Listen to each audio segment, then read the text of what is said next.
90,000 টাকার গরু কিনে চেয়ারম্যান কুরবানি দেয়। 90,000 দাঁড়ি পল্লা দিয়ে ভাগ করছে গোস্ত। গরিবের এক ভাগ, আত্মীয়ের এক ভাগ, চেয়ারম্যানের এক ভাগ। কিছুক্ষণ পরে চেয়ারম্যান বলতেছে আমার ভাগের কিছু গোস্ত গরিবক দাও। আমি এত গোস্ত কি করবো রে? নিজের ভাগের কিছু গোস্ত গরিবকে দিছে। গরিবরা বলতেছে আল্লাহ আল্লাহ, একটা চেয়ারম্যান দিছে রে, নিজের ভাগের গোস্ত আমাকে দেয়। 2 মাস পরে ভিজিএফ কার্ডের চাউল দিবার যায়, চেয়ারম্যান আর দাঁড়ি পল্লা নিয়ে যায়নি, বালতি নিয়ে গেছে। চকিদার হাতে বালতি দেখছে, দাগ পর্যন্ত চাউল দেয়, দাগ পর্যন্ত লেখা আছে 10 কেজি, দাগ পর্যন্ত দেওয়া হয় 8 সের। 8 সের। এক গরিবকে একটু লোকমা দেই, তো একটু লোকমা দেই। চেয়ারম্যানের কাছে বল, চেয়ারম্যান সাহেব লেখা আছে 8 কেজি দিচ্ছে, 10 কেজি লেখা আছে দিচ্ছেন 8 সের। চেয়ারম্যান বলতে তোর নাম কাটে দে, নাম কাটে দে। জোহাত করে লোকমা দেব, যা আসবে তাই দেন, যা। চেয়ারম্যানের কাছে এই শয়তান, জানিস আমার পাশে চামচা ঘরে, জানিস এই চামচার হুন্ডার তেল কি জমি বেচা দেবো কেরে? তোর কে চাউল বেচা হুন্ডার তেল দেবো রে?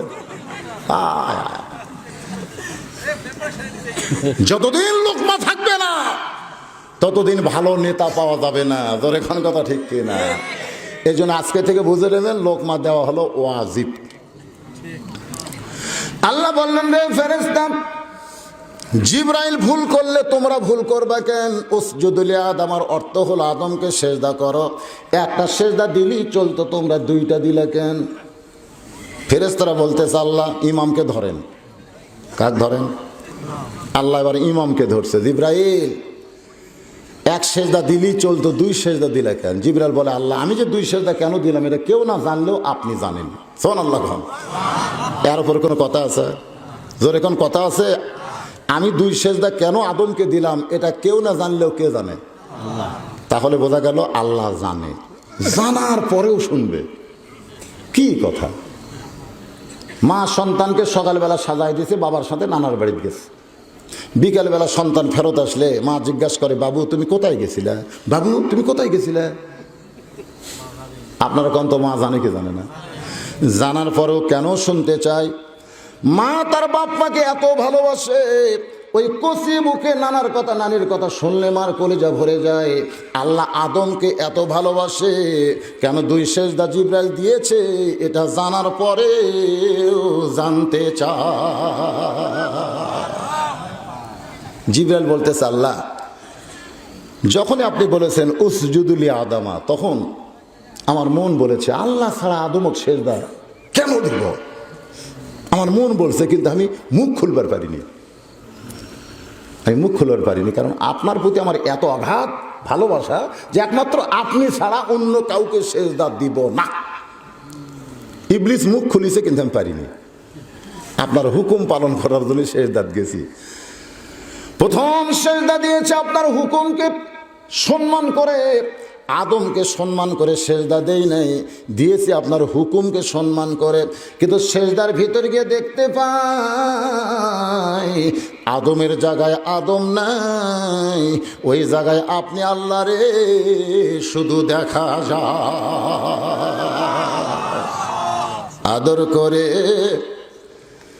মানুষ আল্লাহ বানায়া কেমনে দিবেন ক্ষতির মধ্যে ফেলিয়া। সবাই বলেন আদর করে মানুষ আল্লাহ বানায়া কেমনে দিবেন ক্ষতির মধ্যে ফেলিয়া। ইন্নাল ইনসানা লাফি খুসর। আল্লাহ বলতেছেন ইল্লা, খুব খেয়াল করবেন, ইল্লা ইল্লাল্লাহ একটা জিকির আছে, আছে না নাই? আমাদের বাংলাদেশে ইল্লাল্লাহর খবর জানেন? চরমনার পীর সাহেব কইছে ইল্লাল্লাহ জিকির করা 100 বার জায়েজ, 1000 বার জায়েজ। কেউ যদি না জায়েজ প্রমাণ করতে পারে 1 কোটি টাকা। আর কামালউদ্দিন জাফরি, আমির হামজা, তারেক মনোয়ার এরকম অনেক বক্তা বলেছে ইল্লাল্লাহ জিকির করা হলো কবিরা গুনাহ। কি বলতেছে? কবিরা গুনাহ। কারণ ওনারা ইল্লাল্লাহ শব্দের অর্থ বলতেছেন ইল্লাল্লাহ মানে আল্লাহ ছাড়া, আল্লাহ ছাড়া, আল্লাহ ছাড়া। আপনারা বলেন তো ইল্লাল্লাহ শব্দের অর্থ কি? আল্লাহ ছাড়া। কেউ যদি কয় আল্লাহ ছাড়া, আল্লাহ ছাড়া, আল্লাহ ছাড়া, আল্লাহ ছাড়া, আল্লাহ ছাড়া, তো মানুষ কি করবি, কি জিকির করে রে? আল্লাহ ছাড়া। আরবিতে কয় থেকে বুঝতে পারেন না, কিন্তু বাংলা অর্থ হবে আল্লাহ ছাড়া। এই জন্যে বাংলাদেশের বড় বড় আলেমরা বলতেছে ইল্লাল্লাহ জিকির করলে কবিরা গুনাহ হবে। সোয়াব তো হবেই না, বরং কবিরা গুনাহ হবে। আর চরমনার পীর সাহেব বলতেছে ইল্লাল্লাহ জিকির করা 1000 বার 1000 বার জায়েজ, কেউ যদি না জায়েজ প্রমাণ করে 1 কোটি টাকা। আমি চিন্তা করলাম এটা কেমন হলো? বাংলাদেশের মুসলমান এখন কোন দিকে যায়? আমরা মাওলানা হয়েই যদি ঝগড়া করি, তা সাধারণ মুসলমান যাবে কোন জায়গায়? আপনারা গোটা কলেমা নিয়ে আসেন, লা ইলাহা মানে নাই আল্লাহ, ইল্লাল্লাহ মানে আল্লাহ ছাড়া। তাহলে আল্লাহ গেল কোথায়? খুব খেয়াল করবেন। আমরা মীমাংসা চাই। যেরকম আমরা কি চাই? মীমাংসা চাই, ফেতনা চাই না। ফেতনা চাই না তো আপনি গোটা কলেমা নিয়ে আসেন, আপনি ভাগ করেন। লা ইলাহা মানে নাই আল্লাহ, ইল্লাল্লাহ মানে আল্লাহ ছাড়া। তাহলে নাই আল্লাহ আল্লাহ ছাড়া, নাই আল্লাহ আল্লাহ ছাড়া। তাহলে এই কলেমার মধ্যে আল্লাহ কুটি, কলেমার মধ্যে আল্লাহ আছে না নাই? যেরকম আছে না নাই? হিংসার কারণে, হিংসার কারণে, হিংসা। যারা ইল্লাল্লাহ জিকির করে, আমি দীর্ঘ বহু বছর আলফুনা দরবার শরীফে ছিলাম। ইল্লাল্লাহ জিকির কেউ শুরুতে করে না, প্রথম জিকির করে লা ইলাহা ইল্লাল্লাহ, লা ইলাহা ইল্লাল্লাহু ইল্লাল্লাহ, ইল্লাল্লাহু ইল্লাল্লাহ, লা ইলাহা ইল্লাল্লাহ, লা ইলাহা। আমি কিন্তু এর মধ্যে 3 বার বলছি ইল্লাল্লাহু ইল্লাল্লাহ, ইল্লাল্লাহু ইল্লাল্লাহ, লা ইলাহা ইল্লাল্লাহ। আপনারা বলেন তো, আমি তো মাঝখানে 3 বার ইল্লাল্লাহ ইল্লাল্লাহ কইলাম, ভুল হলো? কেন হয় নাই? কোন ব্যক্তি লা ইলাহা ইল্লাল্লাহ জিকির করতে করতে করতে এক সময় ইল্লাল্লাহ ইল্লাল্লাহ যদি জিকির করে, তখন আল্লাহ ছাড়া, আল্লাহ ছাড়া অর্থ হবে না। অর্থ হবে কেবলমাত্র আল্লাহ, শুধুমাত্র আল্লাহ, কেবলমাত্র আল্লাহ, শুধুমাত্র আল্লাহ অর্থ হবে। তাহলে কোনো ফিতনা থাকবে না। ধরে বলেন কথা ঠিক কিনা? আল্লাহ বললেন ইল্লাল্লাযীনা আমানু ওয়া আমিলুস সালিহাতি ওয়া তাওয়াসাউ বিল হাক্কি ওয়া তাওয়াসাউ বিস সবর। 4টা বিষয়, 4টা কাজ, 4টা নিয়ম ভিতরে যদি তোমরা থাকো, তাহলে ক্ষতির মধ্যে পড়বে না।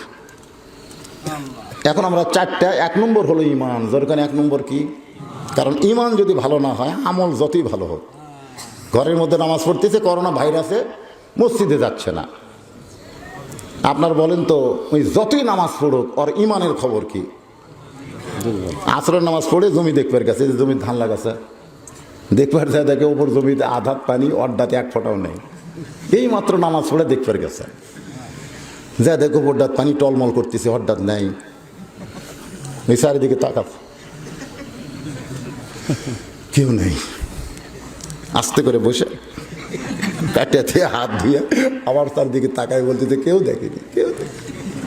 আপনারা বলেন তো আর ইমানের খবর কি? কথা কন না, ইমানের খবর কি? ওই যতই নামাজ পড়ুক, যতই রোজা করুক, হজ করুক, যাকাত দেখ, আর একটা আমলও কবুল হবে না। কারণ কেউ দেখে নাই, এ কথা বলা মানেই বেঈমান হওয়া। ধরে কোন কথা ঠিক কিনা? এই জন্য আগে আল্লাহ বললেন ইমানের কথা। কারণ ইমান যদি না থাকে, আপনি যতই ভালো আমল করেন, কাম হবে না। কারণ নবীর চাচা আবু তালেব অত্যন্ত ভালো মানুষ ছিল, তারপরেও জাহান্নামে হবে। পৃথিবীর কোনো মুসলমান কোনো কাফেরের নাম রাখে না, একটা কাফেরের নাম মুসলমান রাখে, সেটা হলো আবু তালেব। গোটা বাংলাদেশ অনুবীক্ষণ যন্ত্র দিয়ে খোঁজেন, আবু লাহাব নামে কোনো মুসলমান পাবেন না। দুটোই কিন্তু নবীর চাচা। আবু লাহাবও নবীর চাচা, আবু তালেবও নবীর চাচা। আপনার বলেন তো আবু তালেব আছে না নাই? এ কথা কন না কেন, আছে না নাই? আপনাদের বরিয়াদ নাই? 2-1টা থাকতে পারে আবু তালেব, আছে না? আছে, কিন্তু আবু লাহাব, আবু লাহাব আছে না? না, আবু লাহাব থাকতে লাহাব পায়, কিন্তু আবু লাহাব পায় লাহাব লাহাব নাম যদি থাকে, ওই কবিরা গুণের মধ্যে মরবি। কারণ তাব্বাত ইয়াদা আবি লাহাব, আল্লাহ কোরআনেও ধ্বংসের কথা বলছে, সেই নাম রাখা চলবে না তো। কিন্তু আবু তালেব নাম কেন রাখা যাবে? কি বাবা না করছে লোক খাচ্ছে না থাক, আবু তালেব কেন রাখা যাবে? কই বলবো শিশুকালে মইরা গেছে মা, গর্বে থাকতে মরছে পিতা, নবী চোখে দেখলেন না। কে করিবে লালন পালন, কে দিবে সান্ত্বনা, এই দুনিয়ার বড় এতিম নবী ছিলেন একজনা। নবীকে যিনি বাবার দরদ দিয়ে লালন পালন করেছেন, নবীর চাচা আবু তালেব, এই জন্য ইসলামী শরীয়ত বলেছে আবু তালেব নাম রাখা যাবে, আব্দুল্লাহ নাম রাখা যাবে, আব্দুল্লাহ কিন্তু মুসলমান না। আবার আমিনা নাম রাখা যাবে, আমিনা কিন্তু মুসলমান না। কিন্তু নবীকে উদরে ধারণ করেছে, নবীর জন্ম দেওয়ার কারণে এই নামগুলো রাখা শরীয়তে জায়েজ রয়েছে। ঈমান না থাকার কারণে আবু তালেব জাহান্নামে যাবে, কিন্তু আমল করছে ভালো, নবীকে লালন পালন করছে। দাদা হাতেম তাই সবচাইতে বড় দানবীর ছিল, আমল ভালো ছিল, কিন্তু বেঈমান হওয়ার কারণে জাহান্নামে যাবে। বাদশাহ নওশেরওয়ান ন্যায়পরায়ণ বাদশাহ ছিল, আমল ভালো ছিল, কিন্তু ঈমান না থাকার কারণে জাহান্নামে যাবে। এই জন্য আল্লাহ বললেন আগে হলো ঈমান। ঈমান যদি না থাকে, অনেকের ঈমান আছে কিন্তু বুঝবার পারে না, চলে গেছে। যেরকম কেউ যদি বলে আমার দয়াল বাবার দরবারেতে কেউ ফিরে না খালি হাতে, আপনারা বলেন তো এটা তাওহীদ না শিরক? পুরে শিরক। দয়াল বাবার দরবারেতে কেউ ফিরে না খালি হাতে, বুঝবেন ওই অরিমান নাই, যেরকম কি নাই। এই জন্য 1 নম্বর ঈমান। সাহাবীরা বললেন ইয়া রাসূলুল্লাহ, এই ঈমান আমাদেরকে একটু বুঝায় দেন। আল্লাহ নবী বললেন ইকরার বিল লিসান, তাসদিক বিল জিনান, আমল বিল আরকান, এরই নাম হলো ঈমান। ঈমানের সাথে বললেন ও আমিলুস সলিহা।